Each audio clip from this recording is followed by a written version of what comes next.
इतिहास में जो कल वीडियो में बताए थे निष्ठा मूर्ति कस्तूरबा के बारे में, आज मैं तुम लोगों को व्याख्या बता रही हूँ कि महात्मा गांधी जैसे महान पुरुष की सहधर्मचारी के तौर पर पूज्य कस्तूरबा जी के बारे में राष्ट्र को आदर मालूम होना स्वाभाविक है। राष्ट्र ने महात्मा जी को बापू जी के नाम से राष्ट्रपिता के स्थान पर कायम किया है, इसीलिए कस्तूरबा भी बाप के एकाक्षरी नाम से राष्ट्रमाता बन पाई हैं। किंतु सिर्फ महात्मा जी के साथ संबंध के कारण ही नहीं बल्कि अपने आंतरिक सद्गुणों और निष्ठा के कारण भी कस्तूरबा राष्ट्रमाता बन पाई हैं। चाहे दक्षिण अफ्रीका में हो या हिंदुस्तान में, सरकार के खिलाफ लड़ाई के समय जब जब चरित्र का तेज प्रकट करने का मौका आया है, तब तक कस्तूरबा हमेशा इस दिव्य कसौटी में सफलतापूर्वक पार हुई हैं।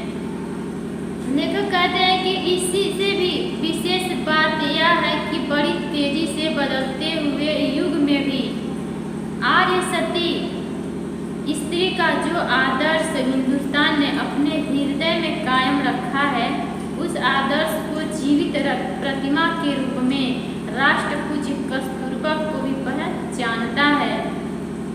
इस तरह की विविध लोकोत्तर योग्यता के कारण आज सारा राष्ट्र कस्तूरबा की पूजा करता है। कस्तूरबा अनपढ़ थी, यह भी कह सकते हैं कि उनका भाषा ज्ञान सामान्य देहाती से अधिक नहीं था। लेखक कहते हैं कस्तूरबा अनपढ़ थी, लेकिन उनका भाषा सामान्य ज्ञान देहाती से अधिक नहीं था। दक्षिण अफ्रीका में जाकर रही, इसलिए वह कुछ अंग्रेजी समझ सकती थी और 25-30 शब्द बोल सकती थी। मिस्टर इंडूज जैसे मेहमान विदेशी घर पर आने पर शब्दों में पूंजी से वह अपना काम चला लेती थी और कभी कभी तो उनके संभाषण से विनोद भी पैदा हो जाता था। लेखक कहते हैं कि कस्तूरबा को गीता के ऊपर असाधारण श्रद्धा थी। पढ़ाने वाला कोई मिल जाता तो वह भक्तिपूर्वक पढ़ने के लिए बैठ जाती, किंतु उनकी गाड़ी कभी भी आगे नहीं चली। फिर भी अकेले महल में कारागार के दरमियान उन्होंने बार बार गीता के पाठ लेने की कोशिश चालू रखी। लेखक आगे भी करें कि उनकी निष्ठा का पाठ दूसरा ग्रंथ तुलसी रामायण। बड़ी मुश्किल से दोपहर के समय उनको आधे घंटे का समय मिलता था। उसमें वह अक्षरों में छपी तुलसी रामायण के दोहे चश्मा लगाकर पढ़ने के लिए बैठ जाती और उनका चित्र देखकर हमें बहुत अच्छा लगता था, बहुत मजा आता था। कस्तूरबा रामायण भी ठीक ढंग से पढ़ नहीं सकी। राष्ट्रीय संत तुलसीदास के द्वारा लिखा हुआ सती सीता का वर्णन भले ही वह ठीक समझ न पाती, फिर भी प्रत्यक्ष रूप से सती सीता तो बन ही गई। दुनिया में अमोघ शक्तियाँ हैं। लेखक कहते हैं दुनिया में अनेक शक्तियाँ हैं जो कि शब्द और कृति, इसमें कोई शक नहीं कि शब्दों से सारी पृथ्वी को हिला दिया है, सारी पृथ्वी को हिला दिया है, किंतु अंतिम शक्ति है कृति। महात्मा जी ने इन दोनों शक्तियों की असाधारण उपासना की है। कस्तूरबा ने इन दोनों शक्तियों से भी अधिक श्रेष्ठ शक्ति कृति की नम्रता के साथ उपासना करके संतोष माना और जीवन सिद्धि की प्राप्ति की। दक्षिण अफ्रीका की सरकार ने जब उन्हें जेल भेज दिया, कस्तूरबा ने अपना बचाव तक नहीं किया, न ही कोई सनसनाहट पैदा करने वाला निवेदन प्रकट हुआ। मुझे तो वह कानून तोड़ना ही है जो यह कहता मैं महात्मा जी के धर्म पत्नी नहीं। इतना कहकर वह सीधे जेल चले गए। जेल में उनकी भी बहुत की, किंतु अंत में सरकार की उस समय की जिद भी टूट गई। लेखक कहते हैं कि कस्तूरबा की तेजस्विता को तोड़ने के लिए सरकार ने बहुत कोशिश की, परंतु उसकी कोशिश नाकाम हो गई। डॉक्टर ने जब उन्हें धर्म विरुद्ध खुराक लेने के लिए कही, तब उन्होंने धर्म निष्ठा पर कोई व्याख्यान नहीं दिया। उन्होंने सिर्फ इतना ही कहा, मुझे अखाद्य खाना खाकर जीना नहीं है, फिर भले ही मुझे मौत का सामना क्यों न करना पड़े। कस्तूरबा की कसौटी केवल सरकार ने ही की, ऐसी ही बात नहीं है। खुद महात्मा जी ने भले ही कई बार कठोर और मर्मस्पर्शी बातें कही, तभी उन्होंने हार कबूल नहीं की। पति का अनुसरण करना ही सती का कर्तव्य है। लेखक कहते हैं कि पति का अनुसरण करना ही पत्नी का धर्म है। ऐसी उनकी निष्ठा होने के कारण मन में किसी भी प्रकार का संदेह लाए बिना वह धर्म के मामलों का अनुसरण करती रही। कस्तूरबा के प्रथम दर्शन मुझे शांति निकेतन में हुए। लेखक कहते हैं कि कस्तूरबा के प्रथम दर्शन मुझे शांति निकेतन में हुए सन 1915 के आरंभ में, जब महात्मा जी वहाँ पर स्वागत का शुभारंभ पूरा होते ही सब लोगों की सोने की तैयारियां की। आंगन के बीच एक चबूतरा महात्मा जी ने कहा, हम दोनों यहीं सोएंगे। अलग बगल में बिस्तरे बिछाकर बापू और बा सो गए। बा कहती कस्तूरबा सो गए। हम लोग आंगन में आसपास अपने बिस्तर लगाकर और वहीं सो गए। उस दिन मुझे लगा कि मानो हमें आध्यात्मिक माँ और बाप मिल गए। देखा कर उस दिन मुझे एहसास हुआ कि मेरे माता और पिता मिल गए। उनके आखिरी दर्शन मुझे उस समय हुए जब वह बिड़ला हाउस में गिरफ्तार की गई। आखिरी मिलन उनका हुआ कि बिड़ला हाउस में गिरफ्तार की गई। महात्मा जी गिरफ्तार करने के लिए सरकार की ओर से कस्तूरबा को कहा, अगर आपकी इच्छा हो तो मैं भी आपके साथ चल सकता हूँ। कस्तूरबा बोली कि अगर आप गिरफ्तार करें तो मैं जाऊँगी, वरना आने के लिए मेरी तैयारी नहीं। महात्मा जी जिस सभा में बोलने वाले थे उस सभा में जाने का उन्होंने निश्चय किया। पति के गिरफ्तार होने के बाद उनका काम आगे चलाने की जिम्मेदारी कस्तूरबा ने कई बार उठाई है। शाम के समय जब वह व्याख्यान के लिए निकल पड़ी, सरकारी अलमदारों ने आकर उनसे कहा, माताजी, सरकार का कहना है कि आप घर पर रहिए, सभा में जाने का कष्ट न उठाएं। बा ने उस समय उन्हें न देश सेवा का महत्व समझाया, न उन्हें देश द्रोहियों करने वाले तुम कुत्ते हो कहकर उनकी निर्भरता ही की। उन्होंने एक ही वाक्य में सरकार को सूचना का जवाब दिया, सभा में जाने का मेरा निश्चय पक्का है और मैं जाऊंगी। अब आगे लेखक कहते हैं कि मैं देखा कि आगा खा महल में खाने पीने की कोई तकलीफ नहीं थी। हवा की दृष्टि से भी स्थान बहुत अच्छा था। महात्मा का सहवास भी था, किंतु कस्तूरबा के लिए यह विचार ही असह्य हुआ कि मैं कैद में हूँ। उन्होंने कई बार कहा, मुझे यहाँ का वैभव कतई पसंद नहीं है। उन्हें कई बार कहा कि मैं यहाँ कैद हूँ और मुझे यहाँ कोई भी वैभव पसंद नहीं है। मुझे तो सेवाग्राम की कुटियाँ पसंद है, मुझे तो सेवाग्राम की कुटियाँ पसंद है। सरकार ने उनके शरीर को कैद रखा। सरकार ने उनके शरीर को कैद रखा, किंतु उनकी आत्मा को कैद सहन नहीं हुई। जिस प्रकार पिंजरे का पंछी प्राणों को त्याग करके बंधन मुक्त हो जाता है, उसी प्रकार कस्तूरबा ने सरकार की कैद से अपना शरीर छोड़कर वह स्वतंत्र हुई। उनके इस मुक्त किंतु तेजस्वी बलिदान के कारण अंग्रेजी साम्राज्य की नींव ढीली हुई और हिंदुस्तान पर उनकी हुकूमत कमजोर थी।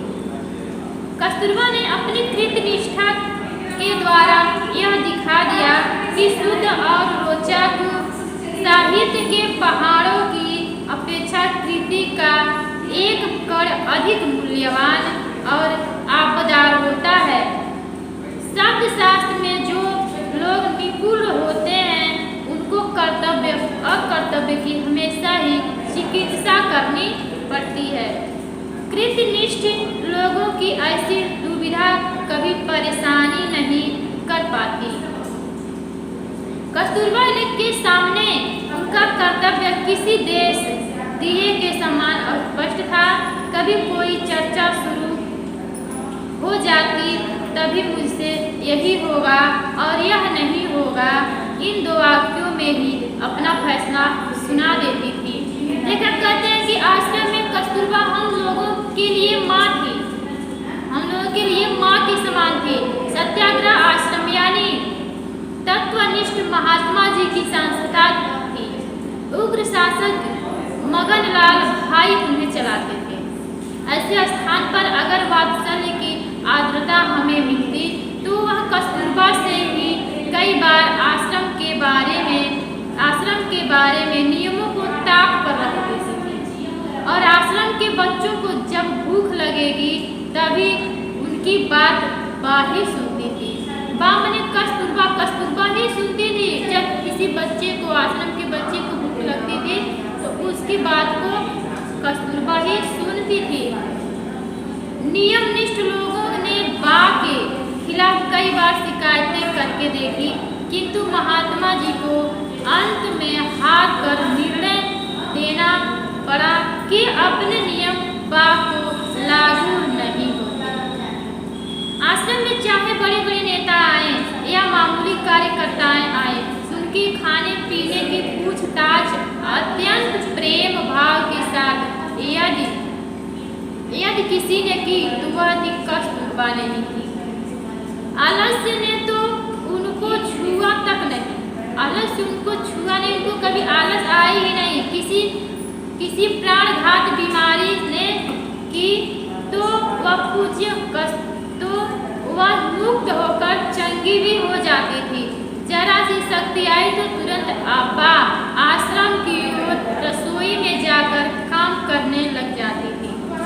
फिर आखिर में उन्हें हाथ पांव थक गए, शरीर जीर्ण हुआ था, मुंह में एक भी दांत नहीं बचा था, आखिर निस्तेज हो गई थी। जब वह भी रसोई में जाती और जो काम बन सके सफलतापूर्वक करती, मैं तब उनसे मिलने जाता, और जब वह खाने के लिए मुझे कुछ देती, तब छोटे बच्चों की तरह हाथ मेरे सर पर रखकर धन्यता या अनुभाव होता था। वह भले ही अशिक्षित रही, कस्तूरबा भले ही अशिक्षित रही, संस्था चलाने की जिम्मेदारी लेने में महत्वाकांक्षा भले ही उनमें कभी जागी नहीं हो, देश में क्या चल रहा है उनकी सूक्ष्म जानकारी वह प्रश्न पूछ कर या अखबारों के ऊपर नजर डालकर समाप्त कर देते थे। महात्मा जी जब जेल में थे, तब 2-3 बार राजकीय परिषदों का या शिक्षण सम्मेलनों का अध्यक्ष स्थान कस्तूरबा को लेना पड़ता था। उसके अध्यक्षीय भाषण लिख देने का कार्य मुझे करना पड़ता था। मैंने उनसे कहा, मैं अपनी ओर से एक भी दलील भाषण नहीं लाऊंगा, आप तो बतावेंगी, मैं ठीक भाषा में लिख दूंगा। हाँ ना हो कहकर वह मेरे भाषण की दलीलें मुझे देती। उस समय उनकी वह शक्ति देखकर मैं मैं चकित हो जाता था। लेखक कह रहे उसी में उनकी शक्ति देखकर मैं चकित हो जाता था। अध्यक्षीण भाषण किसी से लिखवा लेना आसान है, लेकिन परिस्थिति जब समाप्त होती है तब उसका उपसंहार करना हर एक को अपनी प्रयुक्त मति से करना पड़ता है। जब कस्तूरबा ने उपसंहार के भाषण किए, उनकी भाषा बहुत ही आसान थी, आसान रहती थी, किंतु उपसंहार परिपूर्ण सिद्ध होता था। उनका हर एक भाषा सिद्ध होता था। उनके इन भाषणों से में परिस्थितियों की समझ, भाषा की सावधानी, खानदानी की महत्ता आदि गुण उत्कृष्ट से दिखाई देते थे। आज के जमाने में स्त्री जीवन संबंध के हमारे आदर्श हमने काफी बदल दिए हैं।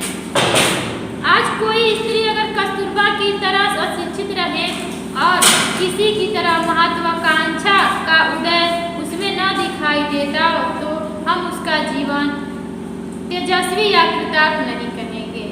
ऐसी हालत में जब कस्तूरबा की मृत्यु हुई, पूरे देश में स्वयं स्फूर्ति से उनका स्मारक बनाने का तय किया गया और सहज इकट्ठे न हो पाए इतनी बड़ी निधि इकट्ठी कर दिखाई। इससे यह सिद्ध होता है कि हमारा प्राचीन तेजस्वी आदर्श व देश मान्य है। हमारी संस्कृति की जड़ें आज भी काफी मजबूत है। यह सब श्रेष्ठता का महत्व कस्तूरबा में कहाँ से आई? लेखक कह रहे हैं श्रेष्ठता कस्तूरबा में कहाँ से आई? उनकी जीवन साधना किस प्रकार की थी? शिक्षण के द्वारा उन्होंने बाहर से कुछ नहीं लिया था। सचमुच उनमें तो आर्य आदर्श को शोभा देने वाले कौटुंबिक सद्गुण ही थे। असाधारण मौका मिलते ही और उतनी ही असाधारण कसौटी आ पड़ते ही उन्होंने स्वाभाविक कौटुंबिक सद्गुण व्यापक किए हैं और उनके जोरों पर हर समय जीवन सिद्ध हासिल की। सूक्ष्म प्रमाण में या छोटे पैमाने पर जो शुद्ध साधना की जाती है, उनका तेज इतना लोकप्रिय होता है कि चाहे कितना भी बड़ा प्रसंग आ पड़े या व्यापक प्रसंग में कसौटी हो, चरित्रवान मनुष्य को अपनी शक्ति का सिर्फ गुणाकारी करने का होता है।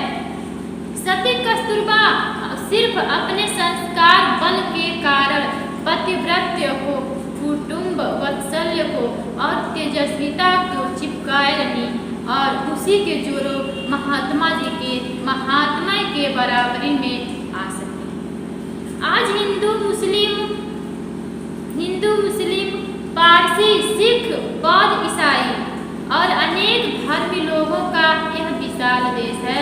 अत्यंत निष्ठा के साथ कस्तूरबा की पूजा की जाती है और स्वतंत्रता के पूर्व शिवरात्रि के दिन उनका स्मरण करके सब लोग अपनी अपनी तेजस्विता को